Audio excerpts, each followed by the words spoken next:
Hello and welcome to Zgermanguy Reviews. I'm Zgermanguy. Kingdom Hearts Dream Drop Distance. There are a lot of people who dislike Coded, and I can see why. But here's the thing, it's not the worst Kingdom Hearts game.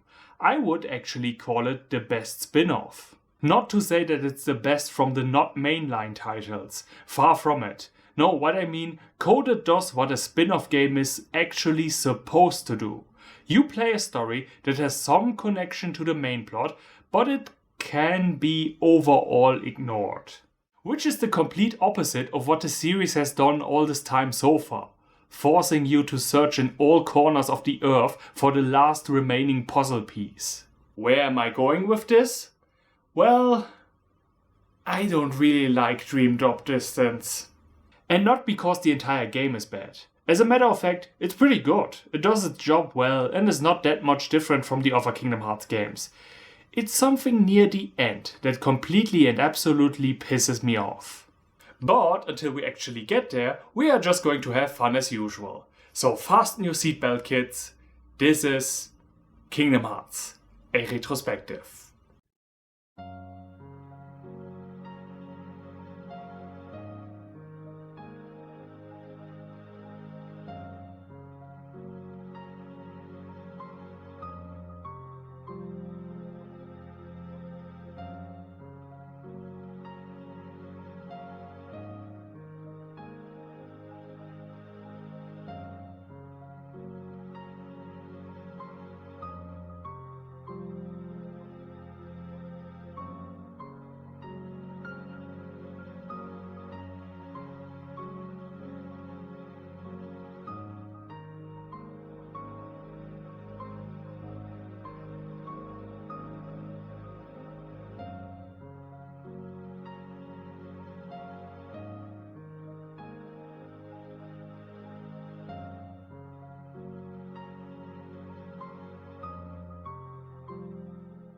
We begin with a cinematic recap of all the previous adventures up to this point, while the shadow of Maestro Mickey is giving directions to the orchestra in the background.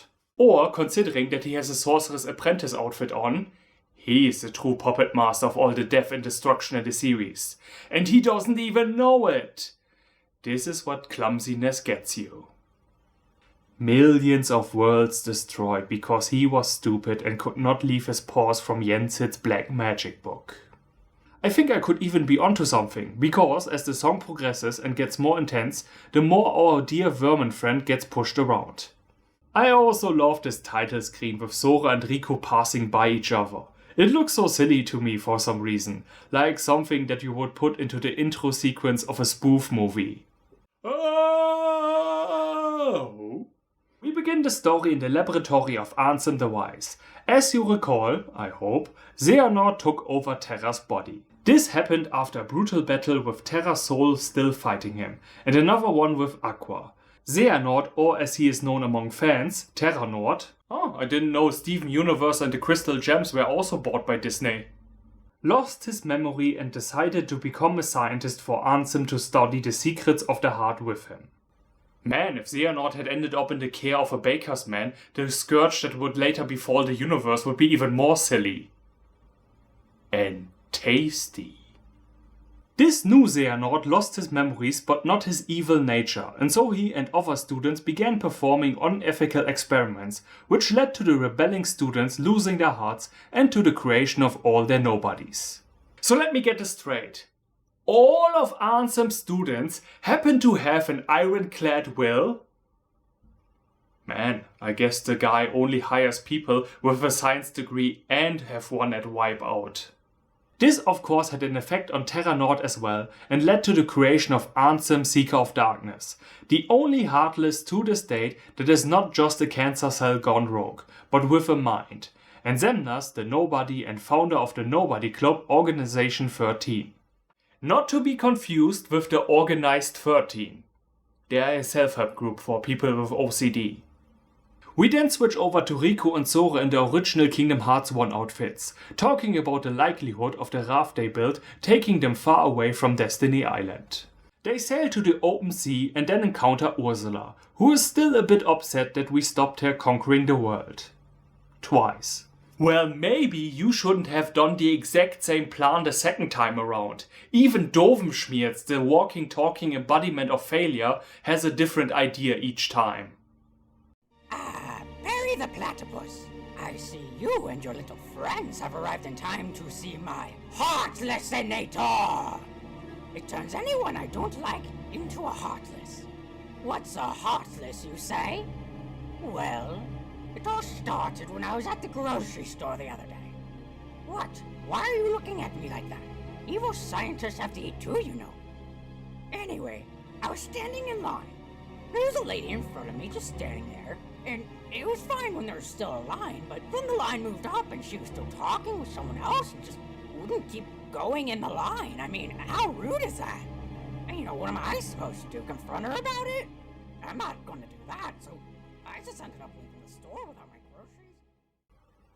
Huh, you know, this moment reminds me how sad it is that Disney and Final Fantasy characters are not interacting more with one another and are instead kept in their separate bubbles 80% of the time. This is such a strange moment to me because it's a glimpse into what the franchise could be if all the restraints were lifted. Here, for example, is an idea that recently popped into my mind. Let Maleficent gain control over Sin from Final Fantasy X. It would even be a good excuse to bring old characters back.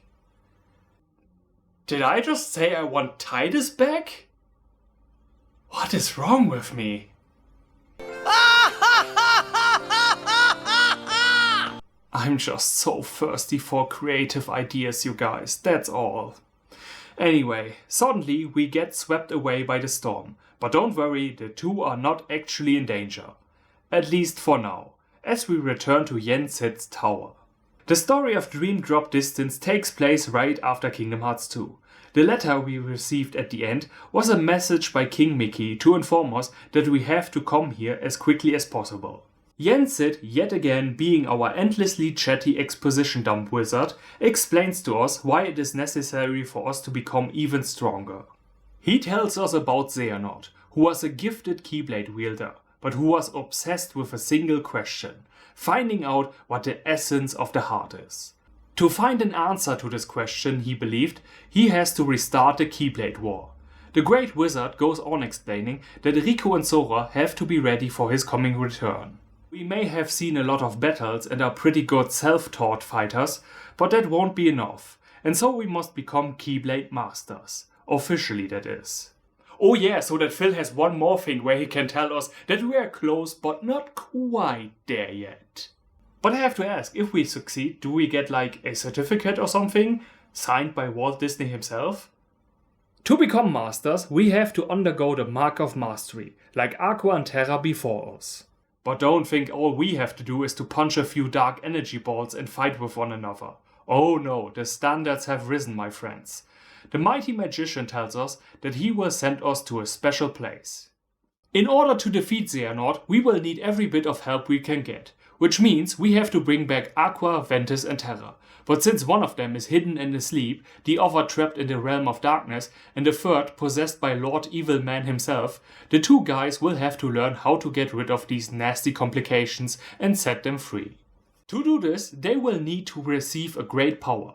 This power can be unlocked when Sora and Riku close the 7 keyholes that still exists in a special realm called the Sleeping Worlds. A concept so weird and complicated, it's almost too fitting for Kingdom Hearts. So basically, the Sleeping Worlds are places that were once swallowed by darkness when the Heartless had found the keyholes in it. But then, after the great rebirth of all of the worlds at the end of Kingdom Hearts 1, they were not fully cleansed from the darkness, and so remain in a paralyzed state that can only be entered by sleeping. An important test where I can sleep? I have been born for this mission. For whatever reason, the Heartless can't penetrate the barriers that surround those planets, and so the darkness created new evil beings designed for the sole purpose of destroying those worlds. I think the actual solution might be way easier. Just put all the Heartless to sleep. Xehanort just needs to bring them a warm glass of milk, a few cookies, read them a bedtime story where everybody dies in the end. Yeah, this can work. Sora wakes up, or Sleep wakes up, in Traverse Town, and I was first going to complain about the fact that Traverse Town was never destroyed, but then again there is a mystery about this place. We are never told about it explicitly. The only information we get is in Kingdom Hearts 1, where a boy in Town Square tells us that this place is somehow collecting everyone that lost their home, but I think it is safe to assume that Traverse Town is in a lot of ways similar to Castle Oblivion, in that it exists in a sphere in between. Or it was built on a Native American graveyard. Being just thrown into a new situation with little context, Sora is naturally confused. Also, is there a particular reason why Sora is young again and Riku in his teenager form? Nah, it's probably just one of those being asleep inconsistencies. Ooh, maybe Sora has the same speaking publicly and only wearing your underpants dreams that I always do. And then being eaten by a giant camel with forks for eyes. Also, this is wrong. Sora can't be alone. Come on, give him some company already. And that is exactly what happens. After Sora notices that Riku is not with him, he calls out to him and is told by Neku from The World Ends With You, a really underrated game, to shut it. He looks at our hands and we can see that there is a timer ticking down on his. This is because in the story of The World Ends With You, the characters are forced to hunt down evil creatures called the Noise, in what is essentially a rip-off version of Guns, but without the gross aliens. With the main protagonist being also a misanthrope, who slowly begins to see the light again. Anyhow, Neku is required to join forces with another person and complete his mission before the time runs out. Which never actually mattered in the original game. Good-natured as Sora is, he offers Neku his help. Do you trust every total stranger you meet? As a matter of fact, he does. And so do all the other Kingdom Hearts characters. We have to make sure they never run into cult members. Although Sora isn't part of Neku's mission, he insists on helping. Not as a partner, but as a friend. Sora is kind of like a non-digital version of a Facebook account. Must make friends. He tells Neku to lead the way, and he does. And while doing so, shows off his cool techno ninja skills. The new features in this game are that Sora can now use his environment in battle. Anyway, we walk with our new friend for a while and get attacked by the Dream Eaters, the aforementioned evil beings made specifically for the Sleeping Worlds. Hey, I didn't catch your name. Dream Eaters! That's a weird name. Not me, them. Yeah, this is something very noticeable in this game. Sora is a giant idiot. Oh sure, Sora was never the brightest, but he was never stupid. He could understand the most obvious things and put two and two together. He was a boy with average, sometimes below average intelligence, but never in your face, look at me, I'm Mr. Derp. I'm just gonna blame it on the fact that he is deeply asleep and therefore not in control of all of his cognitive functions. Neku summons a Dream Eater that fights on our side. Apparently, there are two versions of Dream Eaters, those that eat nightmares and those that eat good dreams. So the universe decided that those worlds that are fast asleep need some extra protection, but those that are not don't? Well, I guess we know who your favorite child is. Anyway, in this installment of the series, we can catch, train and make them love us. Because if we already had a card game and Mario Party, why not also have Pokemon and Nintendogs? Square, I also once ignored all copyright warnings on my first YouTube channel until it got deleted. I know you feel unbeatable with almighty Disney on your side, but trust me, all empires fall because of their arrogance. After our introduction to our own little zoo inside our pocket, we travel to East Traverse Town.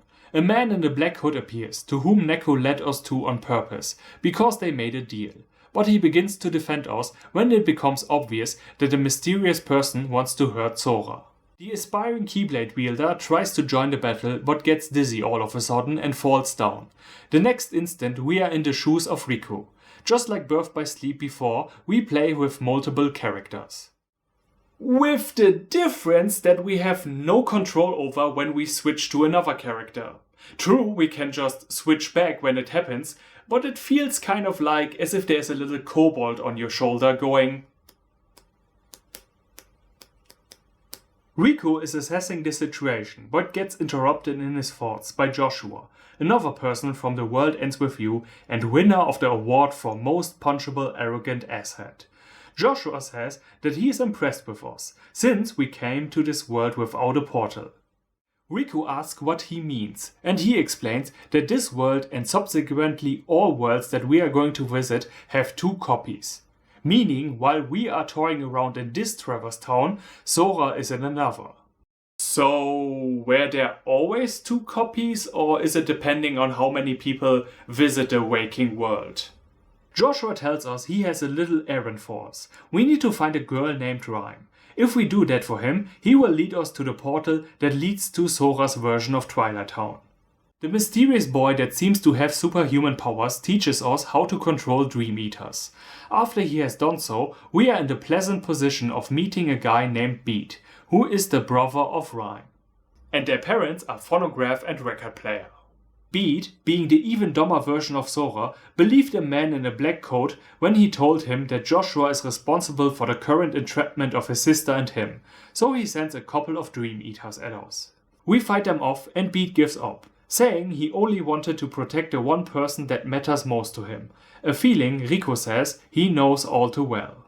All of a sudden, it is Riku's turn to be sleepy, and so we return to another flashback with Yensid explaining that the Keyblade, the one Xehanort is after, gave inspiration to the warriors that fought over exclusive control over Kingdom Hearts, which allowed the darkness to be born and rip the original world apart into billions of smaller ones that now shine like stars across the sky. The Keyblade was shattered during the war into 7 pieces of light and 13 pieces of darkness. Kingdom Hearts then was eaten up by the darkness and remains there to this day hundreds of years later. As for the survivors of the Keyblade War, they saw the destruction they caused and henceforward decided to use the Keyblades originally designed to conquer light to now protect it. Which is what we saw with Master Ericus and his students. So if there are more than just a couple of Keyblade wielders out there, where were they during the crises of Kingdom Hearts 1 and 2? Or do they have a very inefficient council that was like, "We should do something! Should we do something? We should do something! Should we do something?" We return to Sora waking up from his sleep inside his sleep. Oh, so they actually did put Kingdom Hearts for the V-cast into the main plot. Who could have guessed?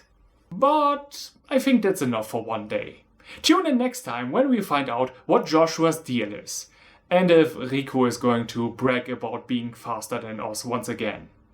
Thank you all so much for watching, and I see you when I see you. Zgermanguy out and auf Wiedersehen.